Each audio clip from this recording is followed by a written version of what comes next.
light. Hi, everyone.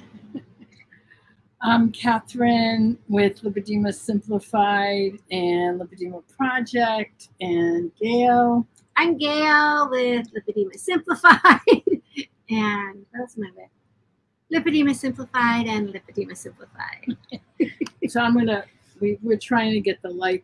We just got in, literally. We just unpacked the car from KetoFest.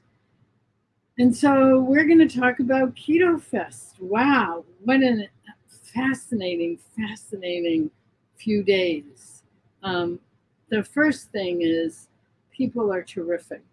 And people in 3 dimensions that actually hug and are just, it's just phenomenal to be with people again. And for me, it was really the first time, except I went to a wedding recently, but this is, this was my tribe. So it was even more,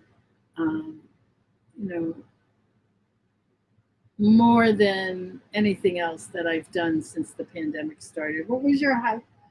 Yeah, well, we're going to do highlights. Okay, so the highlight of my trip was meeting Catherine, because I have never met her. Right. I've only seen her what we call the Brady Bunch style, right? Brady Bunch.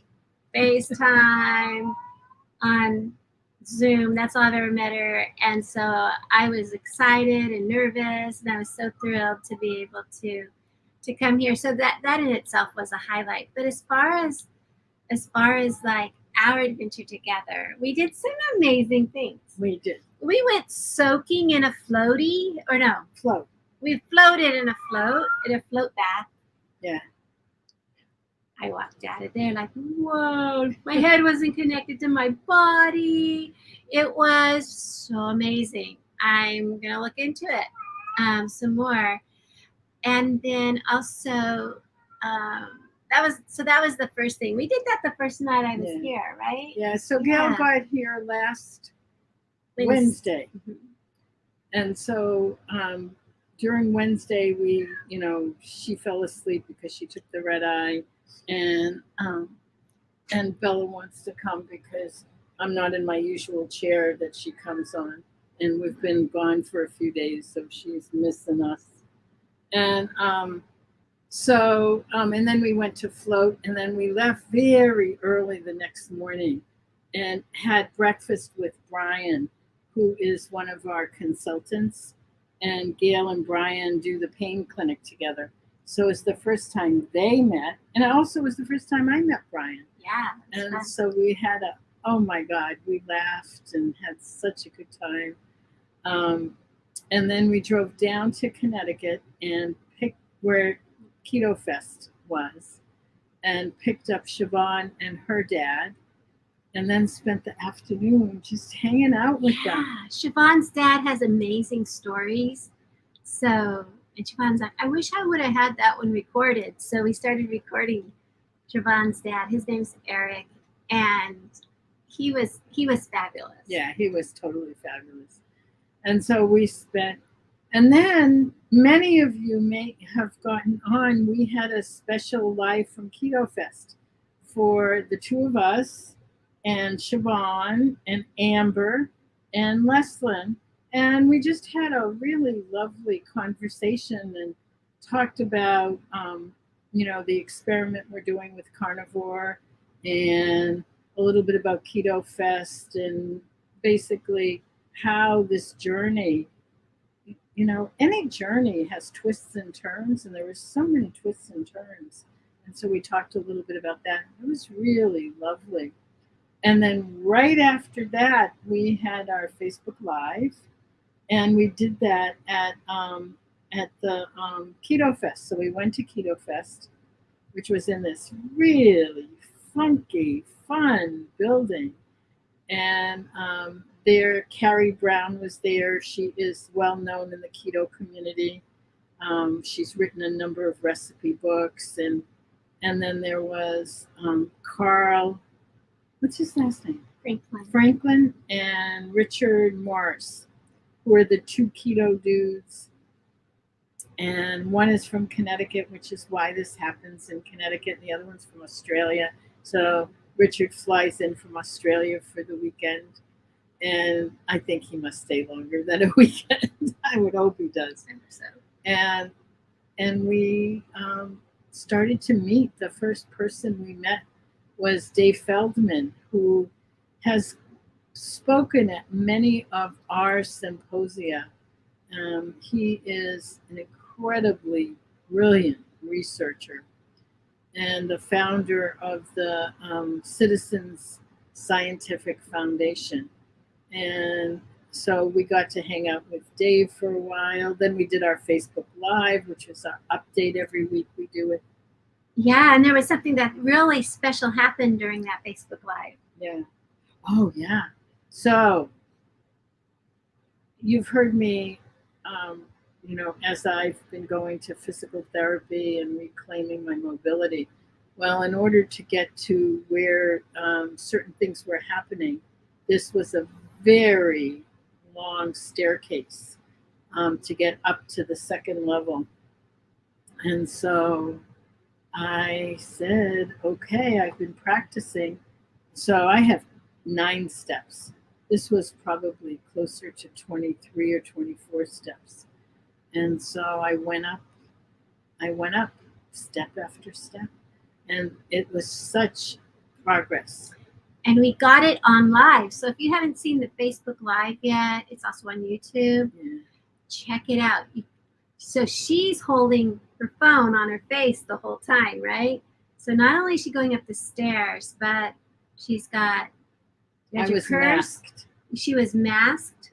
She had her purse with her, which is not light, let me tell you. And because she has stuff in it, and her phone in her hand doing it while she was going up the stairs. So all these different distractions she did on live. And then I stood at the bottom of the stairs and held my phone up like this so that you could see her making it clear to the top. It was so fun. Yeah, so I just want to say, and I want to go on the record and say, when it looks like there's no hope to regain mobility, there is. I was at a point where it looked like there was no hope that I would walk again. And for me to be both walking and going upstairs one step after the other, I'm not perfect yet. It's not going to be. I mean, we just got home and I'm tired. That's more activity than I've had in years. She said, "Did we do something this weekend?" I'm like, "Yeah, I'm so tired. What did we do?" So we ended up partying and having a great time. When partying was almost like being in someone's living room where we were talking and sort of going from group to group. There were probably, what'd you say, 80 people there? Yeah, I think they were closer. I think there were more than 100. 100. Because there was often. Remember when we got together last night? The very last that lower room was packed. It was just packed. It was packed. So probably around 80 to 100, somewhere in there. Anyway, but there were all kinds of groupings, and so I sat, and the groupings moved around me. You did. I did. I was pretty much at the same table. Yeah, I was pretty rotten. I said, "Oh, Catherine's holding court," because the guys would come and they'd talk to her, and next few people would come and talk to her. Yeah, so she was holding court, I'll tell you. Well, at that point, climbing up the stairs was the max for me. Then climbing down the stairs. But anyway, we ended up having just such a lovely time. And that was Friday. And then yesterday was Saturday. And yesterday started very early and went very late. It was 5 speakers. And Dave Feldman was the first speaker, and he talked about understanding cholesterol. So many have talked to us about what happens with LDL and HDL, which are the 2 readings for cholesterol. His talk was phenomenal, so good. He has a way of making the complex more accessible. So Dave was the first speaker, and then Amber O'Hearn, who has spoken to our community many times, She is really she is the innovator around carnivore because she was the one who started herself, and there were others that were doing it when she started, but for our community, Amber's come in and talked to us many times and really holds the banner for it. I think so, and such a warm voice for it. I mean, so sometimes what we find is that when we get started on something, that there'll start to be something like a dogma about it, where this is the way you do carnivore, this is why it works, just do it, kind of thing. So we get, and there's a carnivore policeman shows up or whatever. It gets really, really carnivore. Amber O'Hearn is the sweetest, kindest, warmest carnivore in the world. But no, she's so gentle about it, and she started doing this sort of thing for weight loss, and then realized she was getting mental health benefits from it, and continued on with it. And at first, I mean, she tells the story that at first she didn't want to tell anybody she was carnivore. And then when she started presenting it, she realized that some of her benefits were for mental health. And she didn't really want to tell anybody about that because of the stigma around mental health. But yet she found benefit from the carnivore diet and her mental health and her weight loss. She's cute as a button and warm and has a beautiful singing voice. Yeah, Remember, she started off, yeah. she was you could tell she was nervous when she was with us just before she went on. And so she just got up and started singing. I know. It was sweet, kind of beautiful. like eased her nerves. And Carl got up behind her and played the drums. Just started. Gave her a beat. Yeah, it was great. Yeah. It was a lot of fun. And then we had Siobhan. You want to talk about Siobhan? Yeah, so Siobhan, what's really amazing about Siobhan is, she's this great researcher person and just keeps digging around into things. She didn't come to keto or carnivore, either one, because of lipedema. She found out she had lipedema while she was doing this. And she has partnered up with us in a tremendous way. I mean, she's hanging out with us now. And so she actually presented, what's lipedema? What is it? How does this happen? What could be some of the things about it? And it was amazing because as she broke it down, sometimes when she talks to us, she gets all excited and starts talking faster, and she knows she does this. But at a conference, she's been working at slowing down, and she knew that she was going to be talking to a bunch of people who did not know about lipedema. She wasn't talking to a bunch of people who know about lipedema like when she talks to us. And so she started talking to these people, and I kept looking. I just kept scanning the audience because Catherine and I are on the side, and I'd scan the audience, and her entire audience was focused because they haven't heard about it.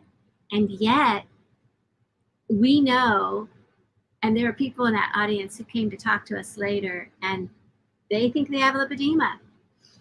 Yeah, there were a number of women there that most probably have lipedema. Right. You can tell by the classic body shape. Yeah, and and it was awesome because I did get to meet April Eiley, and she had gone to our symposium, and I've known her for a few years via Facebook, so it was really cool that she was there too. But she knows she too has lipedema, even though she might not be. So many of us aren't. We don't have a formal diagnosis, but we're pretty much self-diagnosed. And let me answer Amanda, who says that she was recently diagnosed, but not given much information about it. That is the case. Even getting diagnosed is huge these days because it's very difficult to get a medical diagnosis, and so few doctors and healthcare providers know about it. But yes, there are many things that you can do, and keto is one of them. In fact, I really think keto is the cornerstone that can bring some relief from the symptoms. The cat's Bella's a hoot. yeah, no, that's this Cara one's Mia. Cara Mia. Yeah, sorry. She comes. She likes to be part of. She always shows up during my my reflections on Sundays. So after Siobhan and Gail went to the diner to eat eggs. Didn't we wait and listen to Eric Westman first? I don't think so. It went. Oh yeah, because we saw 4. We saw Eric's. You did see Eric? I did see Oh, Eric's. okay. So Eric Westman was next, and he talked about heart health and keto and how do you say that? Sclerosis. Anyway, Yeah. arteries, and he was great as always. And then Gail and Siobhan went to get eggs. Right, because there's food there the whole time. Oh, yeah, there's a lot of food. There's a lot of food. And it was downstairs, which is kind of nice that it was downstairs because it actually kept me and Catherine from overindulging. Yes.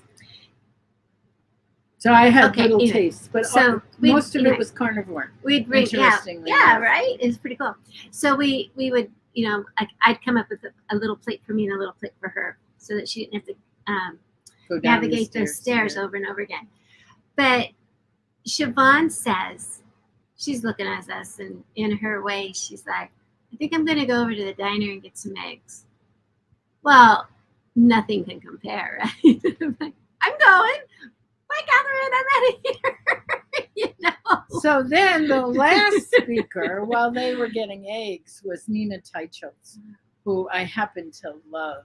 Nina wrote a book called The Big Fat Surprise, really talking about, to say the role that fat plays. What we know is that fat is the best thing we can do for our lymphatic system because it actually it helps our lymphatic system, it helps our heart, helps our brain, it helps brain fog. There's so many benefits to a diet that's heavy in fat and saturated fat at that. Nina's talk was more about what's happening in the dietary guidelines committees and how many of the dietary guidelines committee members have investments and are sponsored by the food industry, which is the original issue. The very original issue that Nina writes about is the research by a man named Ansel Keys. Ansel Keys did a study that was skewed in such a way that the American Heart Association basically said fat is not good for you in your heart, when in fact it's the opposite.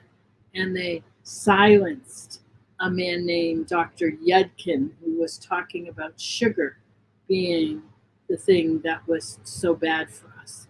So, understanding that our food system is corporate and is not geared around health, but rather geared around profit. And it begins to open doors and to see things in a much clearer way. So Nina's talk was really riveting. And she's actually been part of a coalition and has written about this skewed view because the latest dietary guidelines came out. So fascinating, just fascinating. And then we need to talk about the food because anybody, you want to say something? I do, because I'm watching Amanda Bullock. She says that she's been told to exercise, but she hurts more when she exercises. And I'm going to tell you, it really depends on the exercise that you do, Amanda. So, first of all, it's going to hurt. It's going to hurt when you exercise, just simply because you are working areas that are fragile. I mean, our legs, our arms, the skin, and there's a lot of fragile tissue in them, and you're working those hard, you're stressing them. So the type of exercises that we have found that so many people benefit from are like water walking or swimming, gentle walking, what would you say, yoga, stretching. And I'm not talking hot yoga. I'm talking gentle yoga. Gentle. So you have the deep breathing and the stretching, and then your MLD, and which is manual lymph drainage massage, wearing your compression. Those things are all helpful to the fragile tissues that are in our. So let me answer one more, Amanda. She's just saying she just doesn't get it, and everyone is different. Yes, everyone is different. And Gail is the director of coaching. We have a number of coaches. We have many support structures in place. On Facebook, if you haven't already, join Keto Lifestyle for Lipedema is the name of the group. And it's a free group. We have other support groups that have fees associated with them. But the one on Facebook is free, so join it. You'll get a lot of support, a lot of help. And you're right, everyone is different. So Edith says she's been doing keto about 4 years without much success. But focusing on last year, she's lost 100 pounds. I think that's successful. I think that's successful. Like, whoa. Yeah. And also she says there's a new set of problems. Yes. Please, if you're listening for the first time, there's so much that we have in our community that can help. So please feel free to get in touch.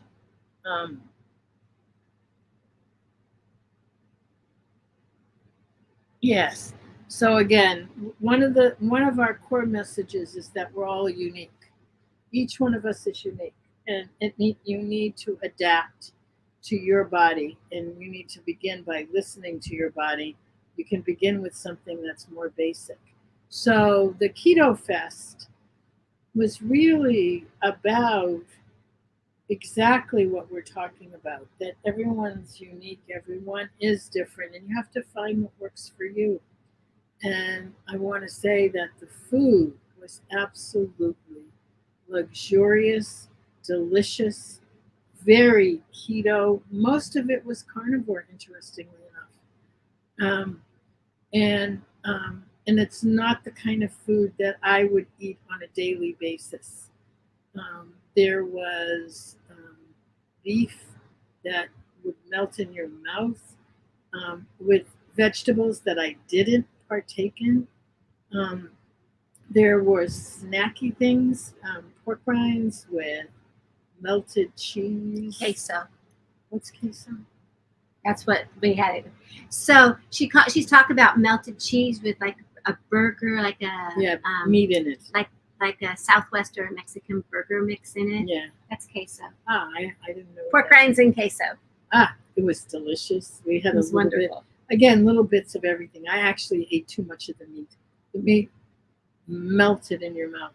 Cut it with a fork. It was so delicious. It was really good. Yeah, but I ate a little too much of the meat. So the following day, I ate little bits. So there was pork belly and coleslaw. I'm on a carnivore elimination diet, so I had this much coleslaw, like a tablespoon. And I didn't go down and get it. Gail brought it up to me, so I said, "Okay, just a little bit," and she did. And then there was fried chicken, and then there was mushu. There was someone there that made the pancakes out of all keto products. So it was made with, I don't even know what you made pancakes with. You know? Coconut flour, I think. Coconut and psyllium husk. And psyllium husk. Yeah. So there was that, and then I think the next thing that there was a party after all the speakers with so much food. I have to say, okay, so there was ribs and more beef and grilled cheese sandwiches, which were amazing with this keto bread. It's hard to say bread. I haven't had bread in 40 years, so it's hard to say bread. And It's hard to they say had bread. Brussels sprouts. I've been talking about Brussels sprouts for ever since I got on carnivore. So I piled several tablespoons. I'm sorry. Everything was fabulous. I make better Brussels sprouts. So the Brussels sprouts did not. It, it was good to have a couple of forkfuls, but I said these don't taste as good as my. I'm not going to waste my vegetable thing on it. So, but then we left early, and one of the reasons we left early is get tell them what they had. Okay, so Catherine's like, she was having a hard time keeping both eyes open. She could keep one eye open at a time, pretty much. She was getting tired. And so it was time to go. And as I was leaving, I reached out to tell Carl Franklin, thank you so much. He goes, you're leaving before the ice cream? And I'm like, Catherine's in the car. Yes. And he goes, Rocky Road. And I'm like, thank you, Carl. No, thank you. Bye. It was so good to meet you. I'm out of here. Because I thought, oh my gosh, I got to go get Catherine for the Rocky Road. Yeah, no. No. It was one of those decisions. There are certain places that, crossing certain lines and keto ice cream, Rocky Road, felt a little too dangerous for me because, I've been carnivore now for 78 days. And, a tablespoon of coleslaw, a couple of forkfuls of Brussels sprouts, dirty keto, a little bit off, ice cream. Mm. So anyway, Yeah. we forewent the ice cream. And I'm not really sad that I did. I don't have any remorse. That's good. Well, one of the things that I found, and I've been telling Catherine this since I've got here, is that things are too sweet for me now. Mm-hmm. And I think part of it is just simply because I've been working so hard and so long without the sweets. So when I did buy some of Rosette's mixes so I can make my husband Guy some treats and things like that. But I tasted their samples and they were too sweet. I never thought in my entire life that I would ever say that's too sweet. I mean, I could drink maple syrup out of the jug, right? But all this stuff was too sweet. And so I'm thinking I would have probably tried that Rocky Road. First of all, it's made with cream, so I'd be in trouble anyways. But then it would be like, I'm going to make myself eat this because it's Rocky Road ice cream, which is my fave. And I decided, what's going to happen is I'm going to think it's too sweet, and I'm going to force myself to eat it because it's too sweet, and I'll try to get my taste buds back. And I don't want to go that way. I think it could be dangerous. So there's quite a bit of comments in the chat.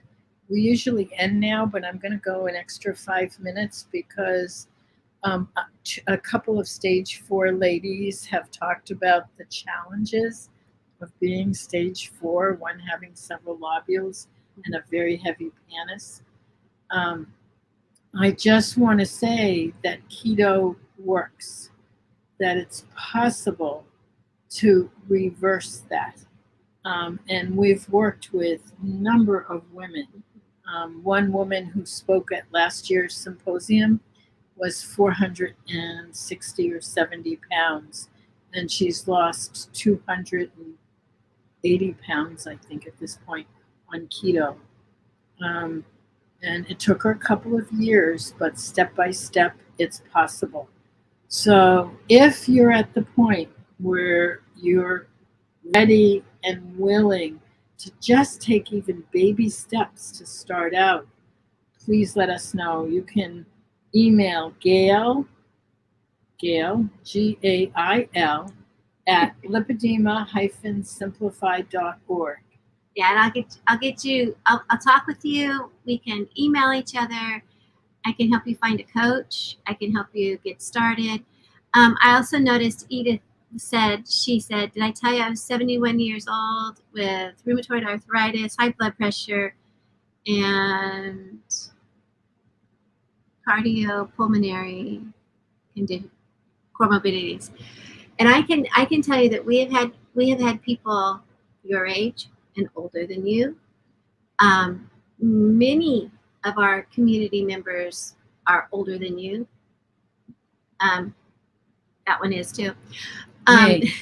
I'm 73. And they have found not only help with some of their weight, it helps with their pain, it helps with their arthritis, it helps with their all of their inflammation, all of their inflammatory issues that they have, because keto is a natural anti-inflammatory eating, and ketones themselves are anti-inflammatory. So it sounds like it often sounds like it can be really hard, but when you're ready, you're ready, and give it a try. And it's not easy, but it's so worth it. We have women whose pain has decreased exponentially in just a few weeks before the weight loss, not because of the weight loss, before the weight loss. And so instead of always, so many of us focus on weight loss because we are heavy. We have to remember that there are many more things to consider a success. Oh my God, this is than if we lost pounds. Yeah, this is the longest we've ever gone. That's because there's two of us. I get my time, you get your time. Okay, so there's two of us. But I do want to answer one last question. Dr. Eric Westman was one of the speakers. He's at the Duke University Medical Center. He's on the faculty there as well. He's written numerous books. In fact, Professor Noakes, who is very well known in the keto, in the low carb community, he's from South Africa, so they call it Banting there, but it's all keto. Talks about Dr. Westman and his in one of his books that helped Professor Noakes realize how important it was. So if you look up Dr. Eric Westman, he worked with Dr. Atkins back in the 70s, and has really continued to carry it forward. And he offers online courses now, and he's just quite a wonderful caretaker and physician. So I highly recommend his work. And with that, one word to Edith. Edith, you say what source can you give your doctor? That's what I'm giving her. I'm answering that. Okay. The source you can give your doctor is Dr. Westman's book. Okay. But that's about keto, not about lipedema. Yeah, that's what she wants. Oh, I missed it somewhere. Yeah. Okay. Yeah. But if you need info about lipedema, lipedema-simplified.org, that's us. Just reach out to one of us. We'll get you information on lipedema also. All right, everyone. We literally just walked in. We had to decide whether to do this Facebook Live from Connecticut or from Boston, back home at my place. So we had to figure out to drive and leave. So we left early. But it was a good trip. Yeah. And we just walked in, all the luggage is spread around, and so we're gonna sign off. Have a wonderful morning, afternoon, or evening, wherever you are. Have a great weekend. Many blessings. So good to see you guys all. Yeah, really. Bye.